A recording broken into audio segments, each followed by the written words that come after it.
Olá, meus caros alunos! Voltamos com a terceira parte da aula Farmacologia Colinérgica. Vamos agora falar sobre os agonistas indiretos.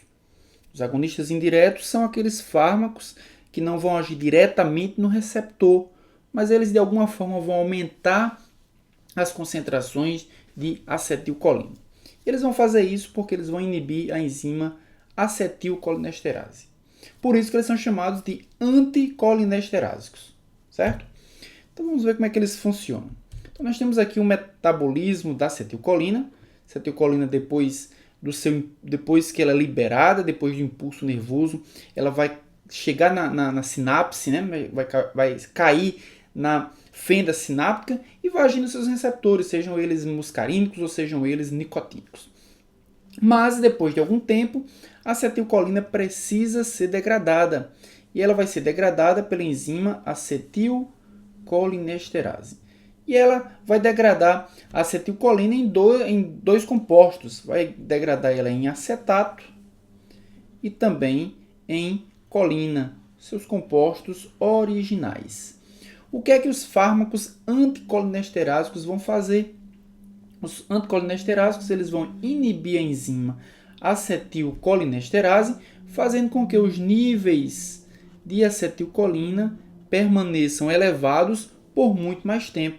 Então, nós temos um aumento dos níveis de acetilcolina na fenda sináptica, resultado da inibição da sua degradação. Resultado da inibição da degradação pela acetilcolinesterase. Bem, nós temos dois tipos conhecidos de colinesterase. A acetilcolinesterase, que é encontrada no líquido cefalorraquidiano, encontrada na fenda sináptica entre o neurônio pré-ganglionar e o pós-ganglionar, e é encontrado também na junção neuromuscular das sinapses colinérgicas, lá onde a acetilcolina vai agir na placa motora, né? Então, a função da acetilcolinesterase nessa localização é regular as concentrações de acetilcolina livre nas terminações colinérgicas. Mas existe um segundo tipo de colinesterase, que é a butirilcolinesterase. A butirilcolinesterase é encontrada no plasma e nos tecidos, como fígado, pele, cérebro, musculatura lisa e musculatura gastrointestinal. E ela tem por função inativar substâncias que estão localizadas no plasma e que têm uma estrutura parecida com a acetilcolina, né? Mas os fármacos que nós veremos nessa aula, pelo menos nessa parte da aula, serão os fármacos que vão inibir principalmente a acetilcolinesterase. Então, os fármacos vão inibir principalmente a enzima acetilcolinesterase. Então, vamos ver onde é que essa enzima se localiza. Então, a acetilcolinesterase é uma enzima de membrana. É uma enzima que é localizada na membrana plasmática do neurônio pós-ganglionar ou pós-sináptico, né, se a gente preferir assim. Então, nós podemos observar aqui a acetilcolinesterase nessa localização e nós temos aqui a acetilcolina que vai agir em seu receptor pós-sináptico. Então, a localização da enzima acetilcolinesterase é muito próxima do receptor da acetilcolina, seja ele muscarínico, seja ele nicotínico. Então, quando a acetilcolina age no seu receptor, por algum momento ela entra em contato com a sua enzima e a enzima degrada a acetilcolina, certo? Então, os antagonistas colinérgicos, os antagonistas, melhor dizendo, da acetilcolinesterase, eles vão bloquear a enzima, né, localizada aqui bem próximo dos receptores da acetilcolina. Então vamos dar uma olhada como é a estrutura dessa enzima, a estrutura da acetilcolinesterase. Como eu havia falado, ela é uma enzima de membrana. Para ser enzima de membrana, ela precisa estar ancorada na membrana. E quem ancora essa enzima na membrana é o colágeno. Então aqui nós temos o colágeno ligando a acetilcolinesterase, né, à membrana plasmática do neurônio pós-sináptico, né? Só que cada colágeno consegue ligar a pelo menos 3 enzimas diferentes, formando uma espécie de árvore, uma árvore ligada pelo colágeno, né? Então nós temos aqui o colágeno, aqui nós temos uma enzima, uma acetilcolinesterase, aqui nós temos uma segunda enzima, acetilcolinesterase, e aqui uma terceira enzima, uma terceira acetilcolinesterase. Cada acetilcolinesterase possui 4 subunidades. ou seja, 4 cadeias polipeptídicas. E cada cadeia polipeptídica possui um sítio ativo para acetilcolina. Isso significa dizer que cada enzima é capaz de hidrolisar 4 acetilcolinas ao mesmo tempo, pois ela possui 4 sítios ativos, né? Então, nós temos que a acetilcolinesterase é ligada à membrana plasmática do neurônio pós-sináptico através do colágeno e que cada molécula de colágeno consegue se ligar a 3 enzimas, 3 acetilcolinesterase. Cada acetilcolinesterase possui 4 subunidades proteicas e cada subunidade proteica possui um sítio ativo que degrada uma acetilcolina, certo? Então vamos ver apenas uma dessas subunidades, ou seja, apenas um sítio ativo para entendermos melhor como esse processo acontece. Então aqui nós temos o sítio ativo da acetilcolinesterase. Então esse sítio ativo ele possui 2 regiões, uma região que a gente chama sítio aniônico, e ela é chamada de sítio aniônico porque possui aminoácidos, né, que se carregam eletricamente negativo, né, possuem carga elétrica negativa, é o glutamato e também o aspartato, tem carga elétrica negativa porque apresentam na sua cadeia lateral um grupamento carboxilo, um grupamento ácido, e esse grupo aniônico obviamente vai ser atraído por o grupamento aniônico obviamente vai ser atraído por grupamentos positivos. E a acetilcolina possui um grupamento positivo. E o grupamento positivo da acetilcolina é justamente o nitrogênio quaternário, o grupamento nitrogênio quaternário da acetilcolina. Ele apresenta carga elétrica positiva e é atraído pela carga elétrica negativa da carboxila, do aspartato ou do glutamato. Esse é o sítio aniônico.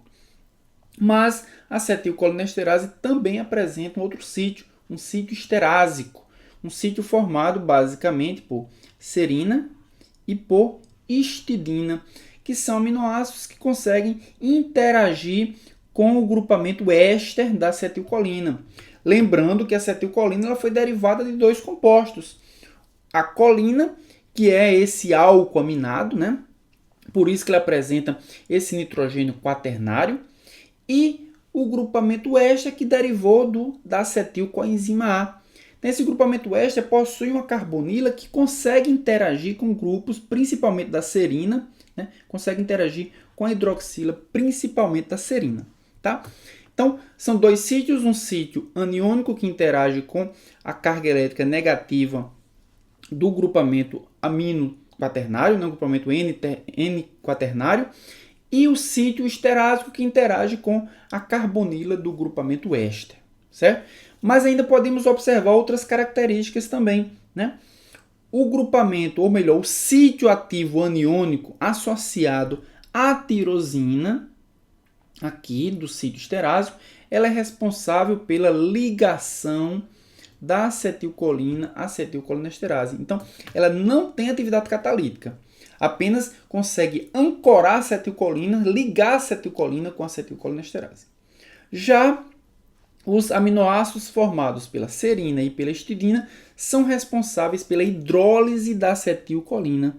Então, são eles que vão fazer as modificações químicas e quebrar a acetilcolina em colina e grupamento acetil ou acetato. Então, vamos entender como é que esse processo de hidrólise acontece, né? Então, o processo de hidrólise acontece porque a acetilcolina se liga na acetilcolinesterase, mas é o grupo esterásico quem vai fazer isso. Então, nós podemos observar aqui na imagem que a histidina, né, doa elétrons para a serina. A serina é o grupo nucleófilo, por isso que ela vai atrair os elétrons da histidina. E ao atrair os elétrons, ela fica com excesso de elétrons. E esse excesso de elétrons atrai a carbonila da acetilcolina, né? A carbonila da acetilcolina. Por isso que a acetilcolina consegue se ligar à acetilcolinesterase, porque a serina apresenta um excesso de cargas negativas que vão atrair, né, acetilcolina, como a gente pode ver aqui na imagem, né, circulado, acetilcolina ligado à serina. Ok, mas a histidina, ao doar esses elétrons, ela fica com a carga elétrica positiva. E a acetilcolina, ao se ligar à serina, ela fica com a carga elétrica negativa. Então, essa carga elétrica negativa e essa carga elétrica positiva, elas começam a se atrair, né? E para restaurar a carga elétrica da histidina, essa atração acontece, né? Então, nós temos aqui a ligação da acetilcolina com a serina e posteriormente com a histidina. E nesse processo de ligação da serina com a histidina, nós temos o rompimento da ligação entre o álcool, entre a colina e o grupamento acetato e o acetil. Então, quando a serina se liga à histidina, nós temos a quebra realmente da molécula. Então, a primeira parte da acetilcolina que é liberada nessa quebra é a colina. Então, a colina é liberada inicialmente. Posteriormente, a água, melhor dizendo, a redistribuição eletrônica faz com que seja liberado também o grupamento, a molécula de acetato, o grupamento, a molécula de acetil. Então, inicialmente é liberado a colina e depois o grupamento acetato, depois a molécula de acetato, ok? Então, o primeiro anticolinesterásico descoberto foi a fisostigmina. Fisostigmina, ela foi encontrada e foi isolada da fava de Calabar. Isso aconteceu em 1864. Fava de Calabar são essas frutinhas pretas aqui, né? Então, essas frutinhas, elas são ricas em fisostigmina e o Jobs e o Hansen conseguiram em 1864, né, isolar a fisostigmina da fava de Calabar e observaram algumas propriedades importantes, principalmente na ativação do sistema nervoso parasimpático, por isso que ele atribuiu, né, alguma atividade, né, de ativação ou estimulação colinérgica a essas frutas. Os anticolinesterásicos, hoje, eles são divididos, né, são classificados em grupos químicos, né, utilizando um critério químico, eles são divididos em 3 grupos. O grupo dos álcoois, que é principalmente representado pelo hidrofônio, então o grupo dos álcoois, representado pelo hidrofônio. O grupo dos carbamatos e correlatos, representados pela neostigmina, piridostigmina, fisostigmina, o ambenônio e o demecário. E o grupo dos organofosforados, representados pelo ecotiofato e DFP, ok? Ecotiofato e DFP. Bem, o grupo dos álcoois é utilizado, tem uso principalmente na miastenia graves, né? Ilho paralítico e arritmias cardíacas, enquanto que os carbamatos e correlatos têm diversas aplicações, mas principalmente na miastenia graves e também no glaucoma, enquanto que os organofosforados podem ser utilizados, né, principalmente para tratamento do glaucoma. O que é que esses compostos têm em comum, né? Tanto os álcoois, como os carbamatos, como os organofosforados, eles têm em comum o aumento das concentrações de acetilcolina, porque todos eles inibem a acetilcolinesterase. Então, tem em comum aumentar os níveis de acetilcolina por inibição da enzima que vai degradá-los, que é a acetilcolinesterase. E o que é que eles são diferentes? Bem, eles são diferentes principalmente com relação à duração da ação deles. Enquanto que o álcool possui uma ação entre 5 e 15 minutos, o hidrofônio possui uma ação entre 5 e 15 minutos, os carbamatos possuem ação de poucas horas, né? A neostigmina pode durar entre meia e 2 horas, mas outros fármacos, como o ambenônio, pode durar entre 4 a 8 horas. Então, eles podem durar de poucas horas a algumas horas. Já os organofosforados, eles são ditos inibidores irreversíveis. Eles podem durar centenas de horas, né? Então, baseado na duração de ação, na duração do seu efeito, né, os anticolinesterásicos também podem ser classificados de acordo com a sua ação. Então, nós temos os anticolinesterásicos de ação curta, o exemplo é o hidrofônio. Os anticolinesterásicos de duração média é a neostigmina, piridostigmina, fisostigmina, dentre outros. E os anticolinesterásicos irreversíveis, que são os compostos de fósforo pentavalente, né? Os compostos de fósforo pentavalente.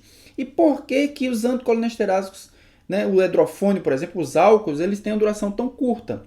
Duração curta principalmente se refere à ligação, à força de ligação desse anticolinesterásico com a enzima.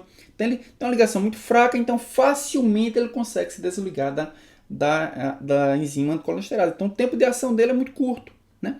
Já os anticolinesteráticos de duração média, eles têm uma outra razão para terem duração média. Eles conseguem se ligar com força de ligação razoável e eles até são degradados pela acetilcolinesterase. Mas eles são degradados numa velocidade muito mais lenta do que a velocidade que a enzima degrada a acetilcolina. Já os anticolinesteráticos irreversíveis, a ligação formada entre o anticolinesterásico e a enzima é uma ligação muito estável, muito dificilmente rompida. Por isso que eles apresentam um tempo de ação muito mais prolongado com relação aos demais. Com relação ao mecanismo de ação, nós podemos ver que a acetilcolina ela consegue se ligar, a gente viu no slide anterior, né, naquela figura, a acetilcolina ela consegue se ligar no sítio esterásico e também no sítio aniônico, né? Se liga nos dois, né? O sítio esterásico ele vai ser responsável por quebrar a enzima, por quebrar o neurotransmissor, e o sítio aniônico é principalmente responsável por ligar ela, por manter ela ligada à enzima, né? Já o hidrofônio é um anticolinesterásico que se liga apenas no sítio aniônico,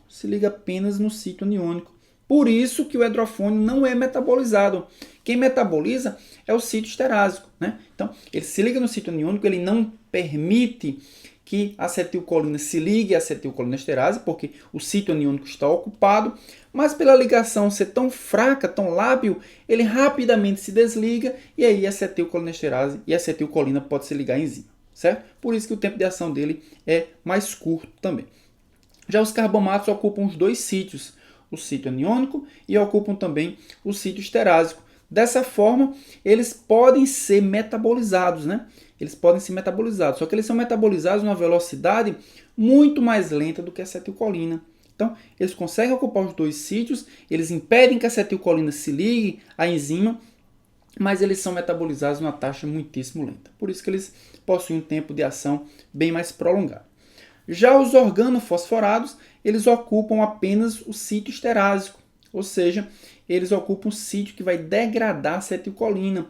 E eles se ligam à enzima de forma irreversível, com a ligação extremamente estável, né? Isso impede que a acetilcolina possa se ligar à enzima e possa ser degradado, fazendo com que a enzima fique inativa, né, praticamente por todo o tempo de vida, né, pelo tempo de meia-vida dessa enzima. Então, comparando a ação da acetilcolina e de um inibidor reversível da acetilcolinesterase, nós podemos verificar por que o tempo de ação de um e do outro é tão diferente, né? Então, a acetilcolina ela se liga nos dois sítios, se liga no sítio aniônico, se liga também no sítio esterásico, mas a enzima acetilcolinesterase ela consegue degradar a acetilcolina muito rapidamente, né? Pode ver aqui, aproximadamente 0,15 milissegundos, ela consegue quebrar a acetilcolina em seus dois compostos primitivos, né? A colina e o grupamento acetato, né? Que vai ser liberado daqui dessa região, grupamento acetato, ok? Já a neostigmina, ela possui também um local de ligação do sítio aniônico, como a gente pode ver aqui, né? Possui um grupamento amônio quaternário. Também possui a hidroxila responsável pela ligação ao sítio esterásico, então ela também se liga ao sítio esterásico, só que essa ligação aqui, ou melhor, esse grupamento aqui, esse anel benzênico, ele dificulta a quebra da neostigmina pela acetilcolinesterase. Então, realmente, o composto ele vai ser quebrado, né? A gente pode ver aqui, né? Foi liberado aqui o grupamento amino, o álcool aminado, melhor dizendo, e depois vai ser liberado aqui o composto esterásico, né? O composto ligado ao éster. Só que essa quebra ela leva muito mais tempo, aí levando entre meia hora e 6 horas. Né? Então a enzima volta a funcionar, ou seja, ele não é irreversível, mas o tempo para que isso aconteça é muito maior do que quando a acetilcolina está ocupando o sítio da acetilcolinesterase. Análogos da neostigmina, né? Ou melhor, análogos da fisiostigmina, como a neostigmina, apresentam algumas características. Né? A gente pode verificar aqui. Em cima a gente tem a fisiostigmina, embaixo a gente tem a neostigmina. Então, o que é que eles possuem diferentes? A neostigmina apresenta um outro grupamento metil nessa região, comparado à fisiostigmina. E a neostigmina apresenta essa carga elétrica positiva nessa posição, né? Coisa que não é existente na molécula da fisiostigmina. Okay? Então, o que isso traz de diferença entre esses dois compostos? Né?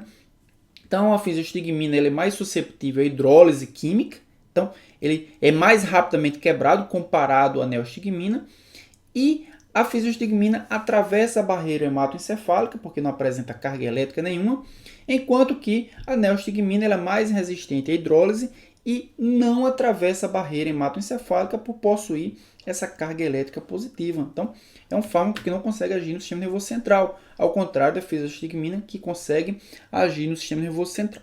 Né? Já os organofosforados, como é que os organofosforados agem? Né? Então, os organofosforados, né, nós temos aqui alguns exemplos, são os gases do nervo, né, o diflós ou o sarin, são compostos de fósforo quaternário. Né? Então, esse grupamento de fósforo quaternário ele consegue se ligar no sítio esterásico, na hidroxila da serina do sítio esterásico, e essa ligação ela se torna estável, não permitindo que a enzima consiga liberar o sítio esterásico novamente para ligação à acetilcolina. Portanto, aquela enzima ela fica permanentemente ou praticamente permanentemente fica inutilizada para degradar uma nova molécula de acetilcolina. Só que existe uma forma da gente reativar a acetilcolinesterase. Então, vejamos bem, a gente utiliza um organofosforado, por exemplo, ele inativa completamente a acetilcolinesterase. Então, nós teremos a necessidade de degradar a acetilcolina. Afinal de contas, é importante que a acetilcolina tenha uma ação, mas é importante que essa ação acabe. Afinal, um dos principais pontos, um dos principais efeitos da acetilcolina na placa motora é a contração muscular. Você imagine alguém que tenha uma intoxicação por um organofosforado, ou seja, inibição irreversível da acetilcolinesterase, aumento de acetilcolina e contração muscular contínua e permanente. Né? Isso pode causar uma paralisia, né, espástica, principalmente o diafragma. Então, o diafragma se contrai, não consegue se relaxar. A consequência disso é que há problemas respiratórios. Né? Então, nós precisamos fazer com que a acetilcolinesterase seja revertida, seja reativada. E uma das formas da reativação da acetilcolinesterase é utilizando um composto chamado pralidoxime ou pralidoxima. Né? A gente pode ver aqui, nós temos aqui o percentual de atividade da acetilcolinesterase. Quando usamos um organofosforado, nós temos uma redução brusca da atividade dessa acetilcolinesterase. Quando usamos o pralidoxime, nós temos um aumento da atividade da acetilcolinesterase. Não volta exatamente a mesma atividade anterior, mas reverte bastante os efeitos, né, do organofosforado. Só que aqui é um detalhe, pessoal. Precisamos observar em que momento foi administrado o pralidoxime. Aqui está mostrando algo em torno de 30 ou 45 minutos aproximadamente. 40 e 45 minutos aproximadamente. Ou seja, esse tempo houve possibilidade de reativação da colinesterase. Houve possibilidade da reativação da acetilcolinesterase. Isso acontece porque a ligação entre o organofosforado e a enzima ainda não se estabilizou. Ou seja, ela ainda, como se diz na terapêutica, ela ainda não envelheceu. Então, quando essa ligação se tornar estável, não há mais possibilidade de reativar a acetilcolinesterase pelo pralidoxime. Então, isso é uma informação importante, que a necessidade, pode-se utilizar o pralidoxime para reativação da acetilcolinesterase? Podemos, mas precisamos usar isso num tempo hábil, antes que haja envelhecimento da ligação, antes que haja estabilidade da ligação entre o organofosforado e a enzima. Então, como é que isso acontece? Né? Então, pralidoxime ele reativa a enzima que está ligada a um organofosforado. Então, a gente pode verificar aqui. Aqui nós temos o sítio da enzima, o sítio esterásico. Aqui a serina da acetilcolinesterase. E aqui nós temos o organofosforado. O que é que o pralidoxime faz? O pralidoxime se liga ao sítio aniônico da enzima, né? Se liga ao sítio aniônico, ou seja, não se liga ao sítio esterásico, apenas ao sítio aniônico. E uma parte da molécula tem elevada afinidade pelo organo fosforado. Ou seja, uma parte da molécula de pralidoxim se liga ao organo fosforado com uma força maior do que o organo fosforado tem pela enzima. Isso faz com que o pralidoxime consiga quebrar a ligação entre o organo fosforado e a enzima, ou seja, ele arranca o organo fosforado da enzima, fazendo com que o pralidoxime depois saia da enzima juntamente com o organo fosforado. Tem uma forma de ele puxa o organo fosforado da enzima. Só que só é possível quando essa ligação entre o organo fosforado e a enzima ainda não é estável. Ela ainda é uma ligação que está sendo formada. Quando ela se estabiliza, essa força de afinidade do pralidoxime pelo organo fosforado não é superior à do organo fosforado pela enzima. E aí nós não podemos reativar a enzima, ok? Quais são os principais usos clínicos dos inibidores da acetilcolinesterase? Então, o inibidor da acetilcolinesterase vai fazer com que os níveis de acetilcolina subam, se elevem. Então, a gente vai ter efeitos diversos, principalmente relacionados ao aumento da acetilcolina. Então, no olho nós podemos encontrar miose, ou seja, contração do esfíncter. Pode também bloquear a acomodação do olho, né? Contração do músculo ciliar. Então, no olho, a principal indicação dos anticolinesterásicos é o glaucoma de ângulo aberto ou glaucoma secundário, né? Principalmente utilizado para essa finalidade a fisostigmina e o ecotiofato, né? Que tem uma ação mais prolongada. Então, esses dois compostos eles podem ser utilizados, obviamente, com uso tópico, né? Com colírio, fisostigmina, ecotiofato, pode ser utilizado para tratamento do glaucoma, já que ele vai aumentar os níveis de acetilcolina, e a gente sabe que a acetilcolina funciona ou ativa os receptores M3, promovendo contração do músculo ciliar e aumentando o fluxo de humor aquoso para o canal de Schelp, né? Também pode ser utilizado para tratar problemas do trato gastrointestinal, ou seja, para aumentar a motilidade do ilho paralítico, né? no pós-operatório, ou a atonia da bexiga. A gente viu nos agonistas colinérgicos que esses compostos podem agir principalmente em receptores do tipo M3, promovendo o aumento da motilidade do trato gastrointestinal, aumento da contração da bexiga. E os anticolinesterásicos também são capazes de fazer isso, só que fazem isso por aumentar os níveis de acetilcolina, né? Neostigmina é utilizado, mas o betanecol ele é o principal fármaco utilizado para essa indicação, já que o betanecol age apenas em M3. E se nós utilizarmos os inibidores da acetilcolinesterase, nós teremos aumento de acetilcolina, que não vai agir só em M3, vai agir em diversos outros receptores também. Principal indicação dos anticolinesterásicos, na verdade, é na placa motora. É no tratamento da miastenia gravis, né? Então, a neostigmina é utilizado para tratar a miastenia gravis e o hidrofônio é utilizado não para tratar, mas para diagnosticar a miastenia gravis, né? Então, se nós utilizarmos o hidrofônio, como ele tem um efeito muito rápido, se houver melhora da contração muscular, então a gente pode ter uma chance muito grande de dizer, né, de acertar que o problema é uma miastenia gravis. Já a neostigmina não. A neostigmina é utilizado para tratar mesmo, para aumentar os níveis de acetilcolina em condições de agir nos seus receptores nicotínicos musculares, né?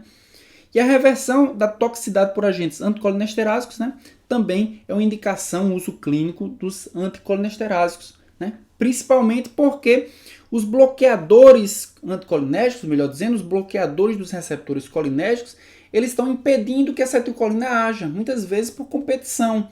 Quando nós inibimos a degradação da acetilcolina, através de um anticolinesterase, nós aumentamos os níveis e aí essa competição ela fica um pouco mais desigual, né? Então, uma das indicações também é reverter a toxicidade de agentes que estão bloqueando os receptores colinérgicos, né? Os receptores muscarínicos, principalmente, na atropina, antidepressivos tricíclicos. A gente pode utilizar, né, um composto que possa aumentar os níveis de acetilcolina, ok? Fisostigmina ela é preferida nesse caso. Por quê? Porque a gente viu que a fisiostigmina consegue atravessar a barreira hematoencefálica. Ela não apresenta carga elétrica, como a neostigmina. Então, a neostigmina, como não chega ao sistema nervoso central, ele não vai reverter a toxicidade dos agentes anticolinérgicos lá no sistema nervoso central. Por isso que a fisiostigmina ela vai ser preferida nesse caso. Então, o uso aqui dos anticolinesterásicos, né, no glaucoma, como a gente já tinha visto, né, na parte anterior dessa aula, a acetilcolina ela age em receptores do tipo M3, promovendo o aumento da drenagem do humor aquoso. Isso porque ele vai contrair dois músculos, né, o músculo constrictor da íris e também o músculo ciliar. E ao contrair esses músculos, ele aumenta o espaço entre a lente e esse músculo, fazendo com que haja maior fluxo de drenagem do humor aquoso que vai até o canal de Schelm, né? E aí no canal de Schelm ele vai ser drenado e nós diminuímos os níveis de humor aquoso na câmara posterior, fazendo com que diminua também os níveis de pressão, ok? Então, se nós na parte anterior a gente utilizou agonistas, né, pilocarpina, por exemplo, é um agonista colinérgico, um agonista muscarínico que age em M3, mas nós podemos utilizar também de forma tópica, através de um colírio, fisiostigmina, que vai inibir a acetilcolinesterase, vai aumentar os níveis de acetilcolina e nós teremos também um efeito semelhante, né, de contrair o músculo constrictor e também de contrair o músculo ciliar, favorecendo assim a drenagem do humor aquoso. Bem, com relação ao tratamento do glaucoma, né, a gente não tem apenas o uso de anticolinesterásicos. A gente já viu algumas coisas, como agonistas colinérgicos, por exemplo, né, mas o tratamento do glaucoma tem muitas outras coisas, né, como a gente pode verificar aqui nessa imagem, a gente está vendo aqui o fluxo do humor aquoso, passando pelo músculo constrictor da íris até o canal de Schelm, né, esse é o fluxo normal, e a gente tem vários mecanismos para tratar o glaucoma. Um deles é contrair aqui o músculo da íris, contrair o músculo ciliar e favorecer assim a passagem, aumentar o espaço para que haja passagem do humor aquoso.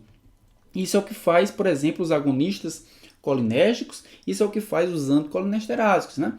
Mas a gente pode utilizar também agonistas adrenérgicos do tipo alfa, que vão favorecer a saída, assim como se faz com os agonistas muscarínicos.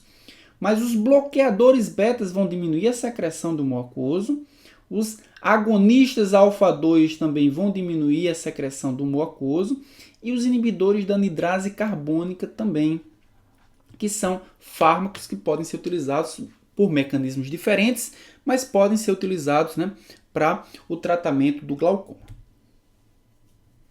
Mas o principal, talvez, o principal mecanismo, ou melhor, a principal indicação dos anticolinesterásicos ainda está no tratamento e no diagnóstico da miastenia gravis, né? Então, a gente pode ver um paciente aqui com miastenia gravis, um dos principais sintomas é a ptose palpebral, né? Essa queda da pálpebra. Isso acontece porque os níveis de acetilcolina eles são suficientes, mas a quantidade de receptores livres não são suficientes.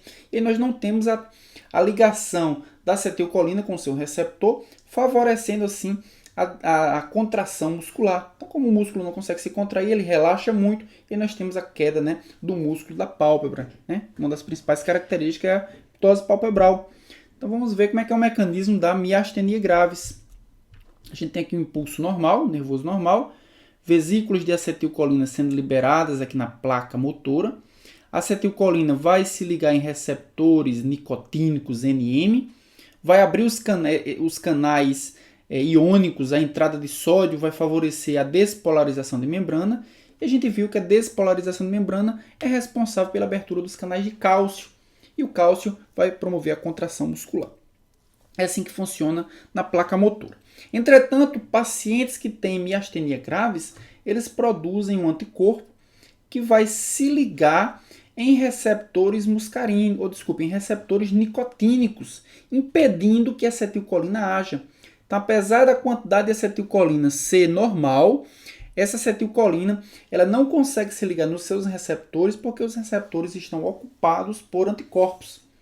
Quando utilizamos um anticolinesterásicos, o que a gente quer é aumentar os níveis de acetilcolina para que essa competição entre anticorpo e acetilcolina ela seja favorável à acetilcolina. Então, mais acetilcolina, mais chance do receptor ser ocupado pelo neurotransmissor e não pelo anticorpo. Então, a gente resolve boa parte dos problemas dessa falta de contração muscular, né, através do aumento da acetilcolina.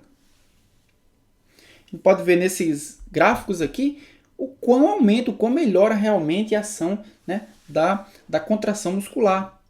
A gente tem aqui um impulso nervoso normal, né, de 10 milivolts, e esse impulso nervoso ele é responsável pela contração muscular. A gente tem aqui os níveis de contração muscular, isso normalmente. Na miastenia graves, a gente tem uma redução muito brusca da despolarização de membrana, resultado da não ligação da acetilcolina com seu receptor. Consequência da não despolarização de membrana é que o músculo não consegue se contrair. E a gente tem uma redução drástica também da contração muscular. Quando a gente administra a neostigmina, o que é que nós observamos é um aumento pronunciado da despolarização de membrana e um aumento pronunciado também da contração muscular. A gente pode observar que não retornou aqui exatamente ao mesmo nível anterior, ao mesmo nível antes da doença, mas houve uma melhora muito grande, né? Então, o que a gente procura quando administramos neostigmina a um paciente com miastenia graves é que, mesmo que ele não retorne ao nível sem doença, mas que ele melhore bastante o nível que ele possa, né, fazer suas atividades normais sem grandes problemas. Os inibidores mais modernos da acetilcolinesterase, eles são utilizados no tratamento da demência, uma vez que eles vão aumentar os níveis de acetilcolina em determinadas áreas do sistema nervoso central, áreas essas que apresentam deficiência de acetilcolina e que muitas vezes são responsáveis pelos efeitos, né, pelas doenças, pelos mecanismos, né, da demência, né? Então, tacrina ela foi muito utilizada, hoje em dia ela não é mais utilizada principalmente pelo seu efeito tóxico no fígado, mas a donezepila, a rivastigmina e a galantamina são anticolinesterásicos bastante utilizados no tratamento das demências. Então, talvez a principal indicação ainda hoje seja o tratamento da miastenia graves, né, porque nós temos uma ação apenas em receptores nicotínicos. Quando a gente aumenta os níveis de acetilcolina que age no trato gastrointestinal, que age na bexiga, a gente tem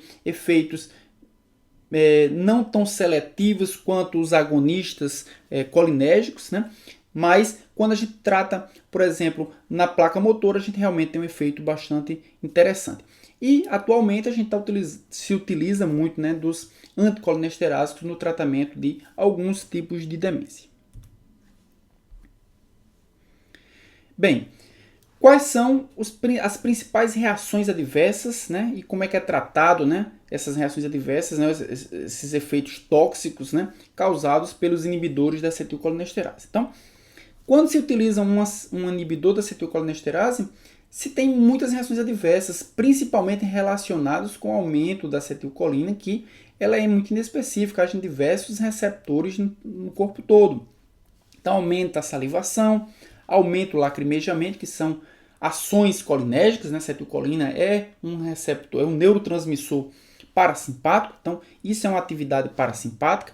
Também aumenta a frequência urinária, aumenta a diarreia pelo peristaltismo do trato gastrointestinal. O mesmo efeito é o efeito da emese, né? São todos efeitos muscarínicos.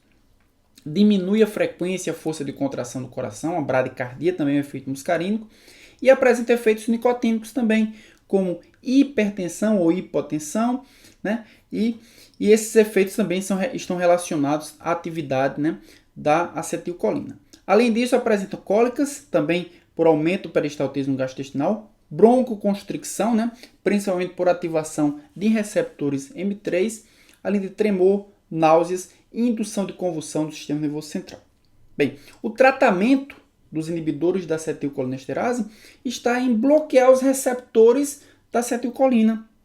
E nós fazemos isso através de antagonistas muscarínicos, como por exemplo a atropina, né, que será assunto da próxima aula, né? Então, a gente pode utilizar uma atropina para bloquear o receptor e impedir que o excesso de acetilcolina consiga ativar aquele receptor. Então, só para resumir a aula, né, para a gente finalizar, a gente tem dois tipos de inibidores, né, da acetilcolinesterase. Os inibidores reversíveis, né, aqui está dando um exemplo de um inibidor reversível com tempo de meia-vida longa, né, que é a neostigmina, e os anticolinesterásicos irreversíveis, né? Ambos se ligam no sítio ativo da enzima, né? Os inibidores reversíveis, eles se ligam no sítio esterásico e também no sítio aniônico, e os inibidores irreversíveis se ligam apenas no sítio esterásico, né? Mas se ligam através de uma ligação bastante estável. Então nós podemos verificar aqui a neostigmina ligado ao sítio esterásico, né? O sítio da serina, também ligado ao sítio aniônico, né? O sítio do glutamato, e essa enzima vai conseguir quebrar esse composto, vai conseguir quebrar a neostigmina, só que de uma forma muito mais lenta. Então, isso vai fazer com que a enzima permaneça inativa por um tempo, né, bastante prolongado. Já os anticolinesterásicos irreversíveis, como por exemplo o diflós, né, um organofosforado, vai se ligar no sítio esterásico da enzima e vai impedir que a acetilcolina consiga se ligar no sítio ativo e consiga ser degradada, né? A gente viu também nessa aula que, para reverter os efeitos dos organofosforados, a gente pode utilizar pralidoxima. A pralidoxima, se houver tempo suficiente, né? Se a ligação do organofosforado com a enzima não for uma ligação bastante estável, não tiver sido envelhecida ainda, a pralidoxima pode se ligar no sítio aniônico, depois se ligar no organofosforado e, portanto, desligar o organofosforado da enzima, fazendo com que a enzima seja reativada. Então, chegamos ao fim dessa terceira parte da nossa aula de farmacologia colinérgica, né? Falando sobre os agonistas indiretos, sobre os anticolinesterásicos, né? Próxima parte, né? Na última parte dessa aula, falaremos sobre os antagonistas muscarínicos. Estamos vendo aí a atropina. A atropina talvez seja o principal representante dos antagonistas muscarínicos. São fármacos que se ligam no receptor e impedem que a acetilcolina consiga se ligar no receptor e promover a sua ação. Então, os antagonistas muscarínicos vão bloquear a ação colinérgica e vão, portanto, proporcionar uma maior atividade adrenérgica. Ok? Então, até a próxima parte, até a próxima videoaula.